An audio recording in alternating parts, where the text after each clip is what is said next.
Hello dear students. In this video now I am going to explain you structural framing of a dog leg staircase. Now if you see in syllabus, third module B part is regarding the design of staircase and the scope is only limited to dog leg staircase. Now as we all know, there are number of types of staircase: dog leg, open well, quarter turn, spiral, circular, straight. Likewise, there are number of types of staircases. Now in our syllabus we have limited ourselves up to the design of dog leg staircase, which is generally mostly used type of staircase in any residential building. So let's see the framing of a dog leg staircase. Now see, for dog leg staircase we need 4 number of columns. As you can see, this is the framing plan of dog leg staircase. This is flight number 1, so we have to start climbing this staircase from this side. This is first number flight, then we'll come at this landing, and this is second number of flight, and this is again landing. Now this plan of staircase will show you the structural framing plan for first flight only. So in this plan we are only focusing on first flight. Now see, as I think I have already explained you why this PBST. What is PBST basically? See, this PBST is plinth beam for staircase. Now this flight, see, basically this is ground floor. This much portion is of ground floor. So at ground floor we don't have any type of slab. So this is not actually the slab, this is a plinth. And the staircase will start from this beam, and therefore this beam is known as plinth beam for staircase. If you see the cross section, this is plinth beam for staircase, PBST. You can see it is written here PBST. So now see, this is finished parking level, or we can call it as finished plinth level, and there is no slab here. So to start this slab of staircase we need a support here, and that support is known as PBST, that is plinth beam for staircase. So if you can see, this is first step, and this PBST is exactly below this first step. So the reinforcement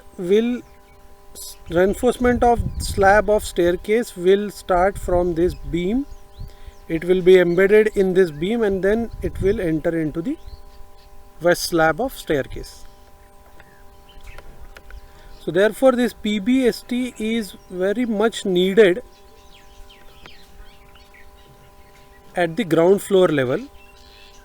Without the beam you cannot start your staircase west slab. So this is PBST. Now you all need to create this PBST. If you have not done it in your structural plan, then only you can start with the first flight of staircase. Now this is first flight of staircase. This is landing slab, and then this beam is known as mid landing beam. So it is denoted as ML for mid landing, or MB1. So this is mid landing beam. So this west slab of first flight will start from PBST. It will be inclined up to the steps, and then for landing it will be horizontal, and then this horizontal landing will rest on this mid landing beam. We'll see this in cross section. You can see this is PBST from which the reinforcement of west slab has started. Then these are number of steps up to this point. The slab is inclined, west slab of staircase. Then this is landing slab, which is completely horizontal, which is rested on this beam. This beam is known as mid landing level beam. So you can see this is first flight, this is second flight, and from this finished parking level up to the slab level, this is your floor to floor height. This total distance is your floor to floor height. And mid landing beam, depending upon number of steps you have provided in first flight, level of mid landing beam will vary.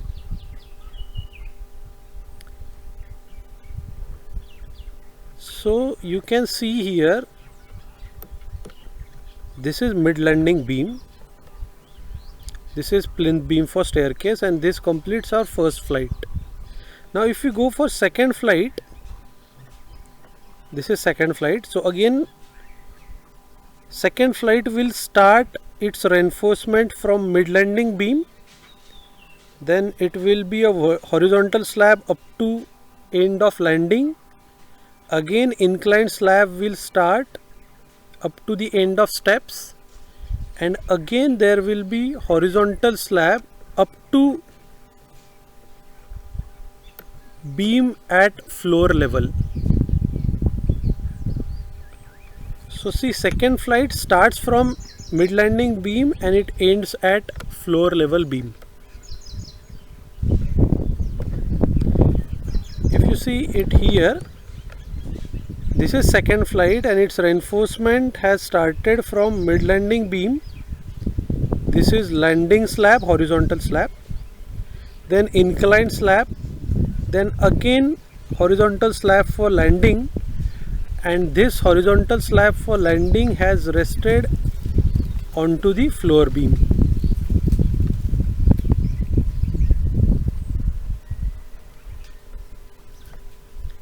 So I hope you have understood how the framing of this staircase is there. Now see, generally dogleg staircase can span longitudinally or transversely.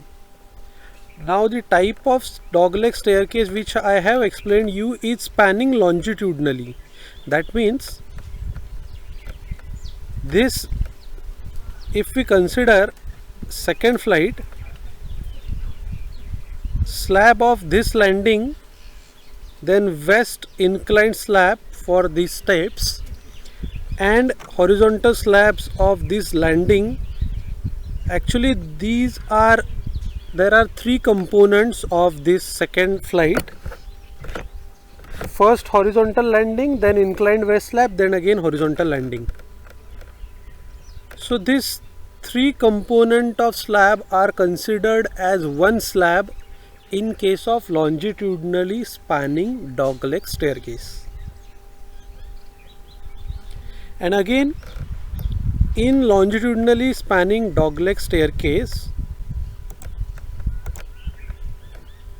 see, I'll explain you considering this example. This is landing, then this is west slab, again landing, this is first flight, same landing, west slab and landing. Now see, this is actually longitudinally spanning staircase, and we generally provide longitudinal spanning staircase over transverse spanning staircase because it is easy to construct. That is the only reason why we go for longitudinal spanning staircase, that it is very easy to construct than the transverse spanning staircase. See, in longitudinal spanning staircase, again there are different types. Now first type, in this first type, one beam is here, that is beam number AE, and another beam is here. That so if you have provided beam at the end of landing slab like this. This is first beam, this is second beam. Then this complete slab will be considered as one slab. Though when you look at it, this is a landing slab, this is inclined wedge slab, this is again landing slab. So there are actually three slabs, but for designing purpose we consider all these slabs as a single slab. This is one type of provision of support for the staircase slab. Now you can see this is second type of support for staircase slab. Now in this case, the beam will be provided for BF and CG. In this case, what happens? These landing slabs will act as a cantilever slab. This landing slab will act as a cantilever slab in this case, and the staircase slab, this inclined wedge slab, will be designed as a separate slab, and these landing slabs will be designed as a separate slabs. Then if you consider this type of support, here is the support, then one support is here and another support is here. So in this case, slab from first support up to the second support is considered as a single slab, and this slab from second support to third support is considered as second slab. Now in this configuration, this is separate slab, this is separate slab, and this is separate slab. So these are the different configuration of supports in case of longitudinally spanning staircase, dogleg staircase. Generally we provide this type of configuration. So if you see in this framing plan also, same type of configuration is used. This is one support at the end of landing slab, this is another support at the end of this landing slab, and these three components of slab are considered as a single slab.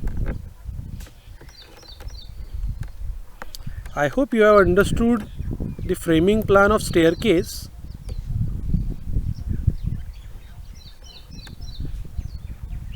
Now if you pay attention here, now this is the complete plan. This is the same staircase which we have seen.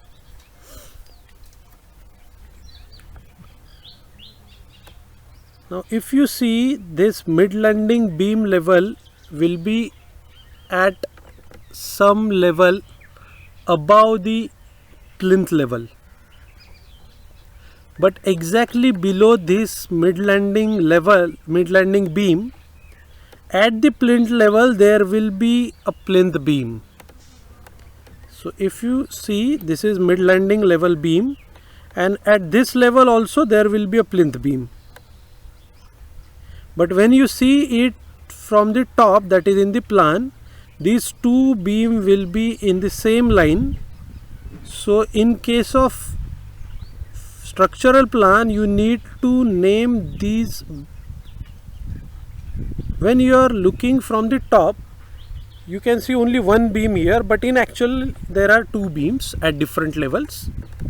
Therefore you have to name this beam as mid landing beam and plinth beam. So you have to name this same beam with two numbers, because their location is same when we look from the top, but their level is different. Therefore this beam you need to number as mid landing beam as well as plinth beam.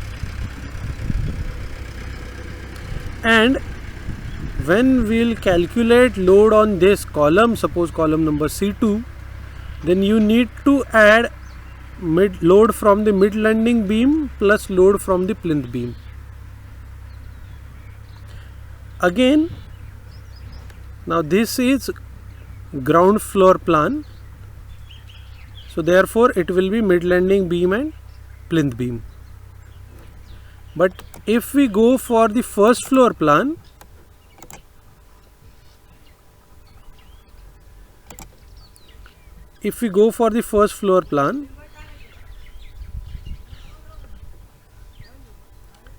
this is mid landing beam. So now this is our first slab. Suppose now we are from here, we will go for the second slab.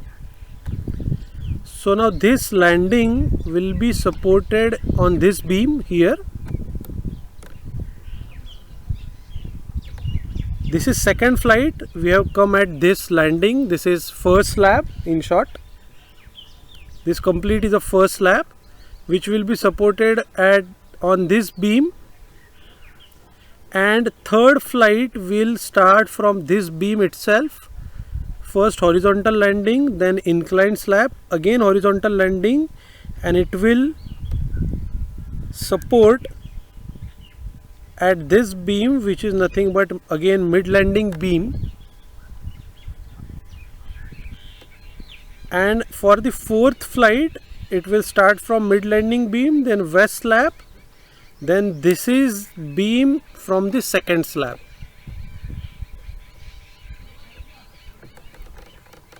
So I hope now you have understood how the framing of staircase is there.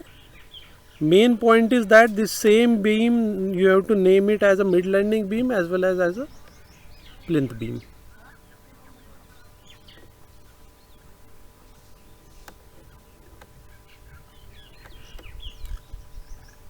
So if you see, if I try, I'll show you just for the example. Suppose this is plinth level, then after plinth level we have mid landing, this is plinth level. After plinth level we have mid landing beam level, then first floor slab level, again mid landing beam level, and second floor slab level. So this is plinth level. At this stage, this is suppose a plinth beam,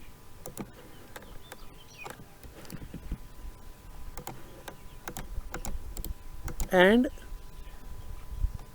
this is suppose this is PBST. So from this the staircase will start, it will go inclined, this is landing, and at this level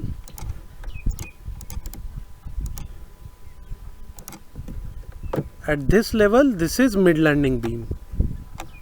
Again second flight will start from this mid landing beam, first horizontal slab of landing, then inclined, then again horizontal slab of landing, and then somewhere here this will be the floor beam of first slab. So if you see,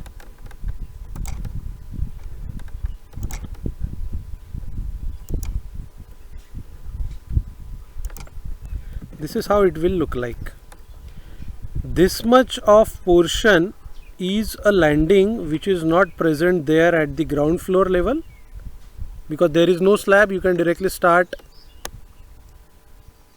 walking on the staircase from plinth itself. No need to provide a special slab for landing here. This is west slab, then this is horizontal landing, mid landing, this is mid landing beam, then this is second flight inclined, then this is landing, and this is floor beam. After this, again from here it will start,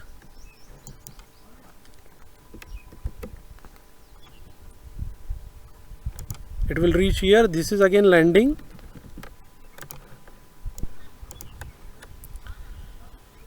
and this is again mid landing beam here.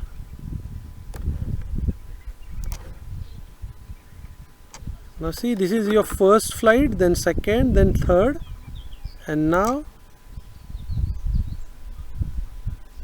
this is fourth flight, and again this is floor beam at second slab level. So now I think you can imagine this is mid landing beam, this is mid landing beam, this is plinth beam, this is plinth beam for staircase, and this is floor beam. So when we draw structural plan for ground floor, what we do, we cut section at this level and we look from to the bottom side to the lower side, in short. So in this case we will be looking at only this. We can see only this one beam. We cannot see this beam because this beam is below this beam. Therefore you have to name in plan, you have to name this same beam as mid landing beam and plinth beam, whatever the number of plinth beam is there. So I think now you have understood the framing of staircase. Now accordingly you have to do it in your plan. And remember that whenever you are going to calculate load, now see, as these are beams, these will be supported on columns. So suppose if this is a column,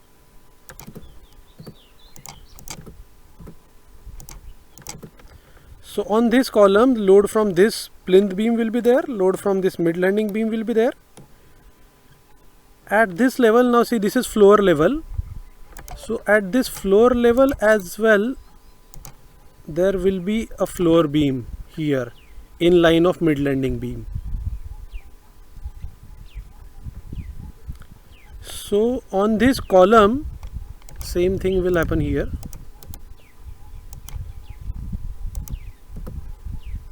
See, now you may ask that why this beam is necessary. Because we are going to close this, we are going to construct a wall here which will rest on plinth beam at the bottom level and which will touch onto the floor beam at top level. Therefore this beam is necessary here. So if you consider column at this level, if a same column is here,